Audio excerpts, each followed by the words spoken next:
Assalamualaikum warahmatullahi wabarakatuh. Berjumpa dalam pembelajaran pendidikan Pancasila dan kewarganegaraan untuk tingkat sekolah menengah pertama. Bagi kalian yang sedang menonton video ini, apabila belum cuci tangan, silakan cuci tangan terlebih dahulu. Apabila sudah, silakan klik tombol subscribe, like, share, dan nyalakan lonceng notifikasi untuk mendapatkan informasi-informasi terbaru dari channel ini.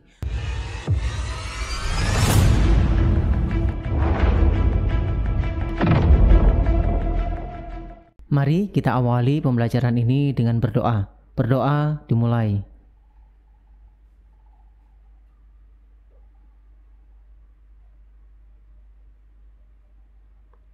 Selesai. Pada pembelajaran kali ini kita akan melanjutkan materi mengenai dinamika perwujudan Pancasila sebagai dasar negara dan pandangan hidup bangsa. Bagi kalian yang belum sempat menonton submateri penerapan Pancasila dari masa ke masa, silakan klik link di atas ini. Untuk selanjutnya kita akan membahas mengenai dinamika nilai-nilai Pancasila sesuai perkembangan zaman. For your information ya, pernahkah kalian mendengar Pancasila adalah ideologi bangsa? Sebenarnya kalian tahu nggak sih ideologi itu apa? Ideologi pada dasarnya terdiri dari dua kata. Yang pertama adalah idea, yang kedua adalah logos. Idea bisa berarti gagasan, konsep, pengertian dasar, dan cita-cita.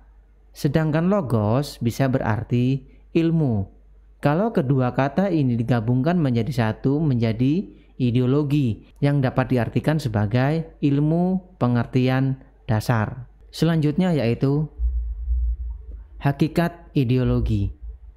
Sebagai ideologi negara, Pancasila merupakan gagasan atau ide yang dijadikan sebagai pedoman atau arah dalam mencapai cita-cita bangsa. Jadi, kelima nilai Pancasila ini mulai dari ketuhanan, kemanusiaan, persatuan, kerakyatan, dan keadilan ini merupakan ide, gagasan yang dijadikan sebagai pedoman atau arah dalam mencapai cita-cita bangsa. Cita-cita bangsa yaitu adalah untuk menciptakan negara yang merdeka, bersatu, berdaulat, adil, dan makmur. Jadi Pancasila ini benar-benar menjadi gagasan, ide bagaimana cita-cita tadi itu terwujud.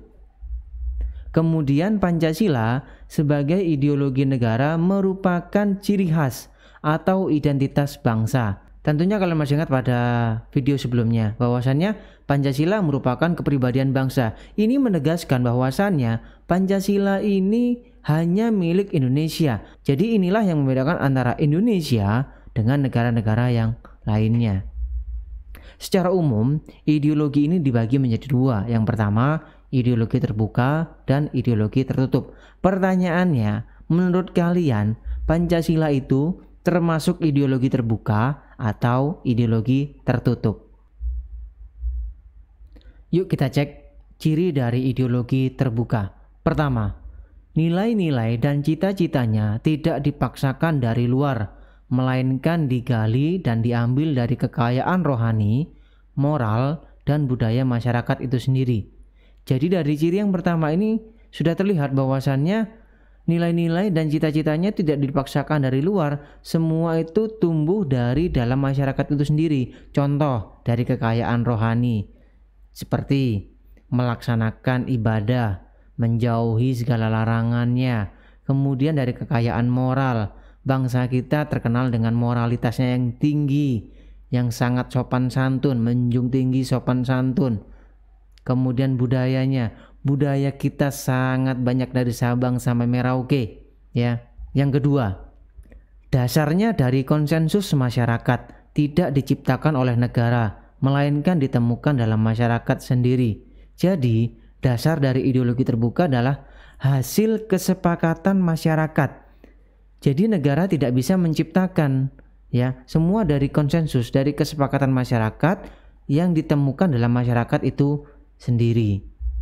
Kemudian untuk ciri ideologi tertutup, berakar pada nilai-nilai yang berasal dari luar bangsanya atau pemikiran seseorang. Nah, Ini bedanya antara ideologi terbuka dengan ideologi tertutup, ya. Kalau ideologi tertutup, di sini nilai-nilainya berdasarkan dari luar bangsanya, berasal dari luar bangsanya atau hasil pemikiran orang lain. Contohnya negara yang menganut ini adalah negara yang komunis. Selanjutnya, kedudukan Pancasila sebagai ideologi terbuka. Keterbukaan Pancasila mengandung pengertian bahwa Pancasila senantiasa mampu berinteraksi secara dinamis. Jadi Pancasila ini sifatnya sangat dinamis, tidak statis ya. Dia mengikuti perkembangan zaman. Nilai-nilainya tetap, tetapi dia bisa menyesuaikan. Nilai-nilai tersebut bisa menyesuaikan dengan perkembangan zaman. Nah, di sini dijelaskan bahwasannya nilai-nilai Pancasila tidak berubah, namun pelaksanaannya disesuaikan dengan kebutuhan dan tantangan nyata yang kita hadapi setiap waktu. Senantiasa mampu menyesuaikan diri dengan perkembangan zaman, ilmu pengetahuan, teknologi, serta dinamika perkembangan aspirasi masyarakat. Jadi nilai-nilai Pancasila dari sila pertama sampai sila kelima nilainya tetap, tetapi kelima nilai tersebut mampu menyesuaikan diri dengan perkembangan zaman, perkembangan ilmu pengetahuan, perkembangan teknologi, bahkan dinamika perkembangan aspirasi masyarakat. Selanjutnya kita lihat bagian yang berikut ini mengenai keterbukaan ideologi Pancasila. Keterbukaan ideologi Pancasila yang pertama mengandung nilai dan yang kedua memiliki dimensi. Untuk nilai sendiri terdiri dari 3. Yang pertama adalah nilai dasar, kedua nilai instrumental, ketiga adalah nilai praksis. Dan untuk dimensinya juga terdiri dari 3. Yang pertama adalah dimensi idealisme, yang kedua dimensi normatif, dan yang ketiga dimensi realitas. Untuk penjelasannya sebagai berikut. Yang pertama kita bahas mengenai nilai-nilainya, antara lain nilai dasar, nilai instrumental, dan nilai praksis. Untuk nilai dasar, sudah kita sepakati bahwasannya nilai dasar Pancasila yaitu yang 5. 1. Ketuhanan yang Maha Esa. 2. Kemanusiaan yang adil dan beradab. 3. Persatuan Indonesia. 4. Kerakyatan yang dipimpin oleh hikmat kebijaksanaan dalam permusyawaratan perwakilan. 5. Keadilan sosial bagi seluruh rakyat Indonesia. Jadi nilai dasar ini sudah tidak bisa diubah-ubah, sudah menjadi baku, paten ya. Ini nilai dasarnya.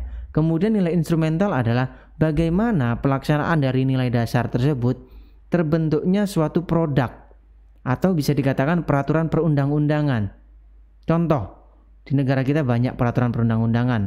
Untuk peraturan perundang-undangan tertinggi di negara kita adalah Undang-Undang Dasar Negara Republik Indonesia tahun 1945.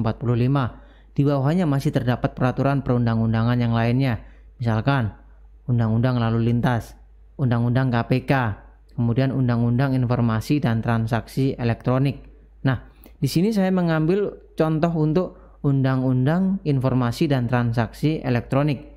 Untuk nilai praksis, hari ini di era milenial dihadapkan pada banyaknya media-media sosial yang justru jauh dari nilai dasar, mulai dari Facebook, Instagram, YouTube, Twitter, WhatsApp, dan yang paling viral adalah TikTok. Tentunya banyak masyarakat kita menggunakan aplikasi-aplikasi ini. Oke lah kalau digunakan untuk kegiatan yang positif, tetapi banyak juga yang menggunakan aplikasi-aplikasi ini untuk keperluan yang negatif, ya. Sangat disayangkan sekali. Contoh, ujaran kebencian, menyampaikan sesuatu di publik yang menghina orang lain.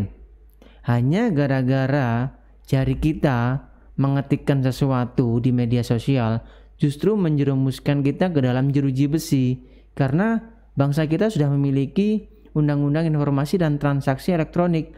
Jadi kita tidak bisa seenaknya sendiri menyampaikan sesuatu di media sosial yang dapat menyinggung perasaan orang lain. Jadi kita harus berhati-hati ya dalam menggunakan media sosial. Kita harus bijak dalam menggunakan media sosial. Pancasila bisa menyesuaikan dengan perkembangan teknologi. Tetapi yang jadi masalah adalah kita yang melaksanakan masih belum bisa menanamkan nilai-nilai Pancasila dalam diri kita, bahwasannya apa yang telah kita lakukan dalam media sosial sudah benar atau sudah sesuai dengan nilai-nilai Pancasila. Silahkan dikoreksi. Selanjutnya yaitu keterbukaan ideologi Pancasila memiliki 3 dimensi. Yang pertama, dimensi idealisme. Menekankan bahwa nilai-nilai dasar yang terkandung dalam Pancasila bersifat sistematis, rasional, dan menyeluruh. Mulai dari ketuhanan sampai keadilan itu bersifat sistematis. Sila pertama menjiwai sila kedua, ketiga, keempat, dan kelima. Sila kedua dijiwai oleh sila pertama, menjiwai sila ketiga, keempat, dan kelima.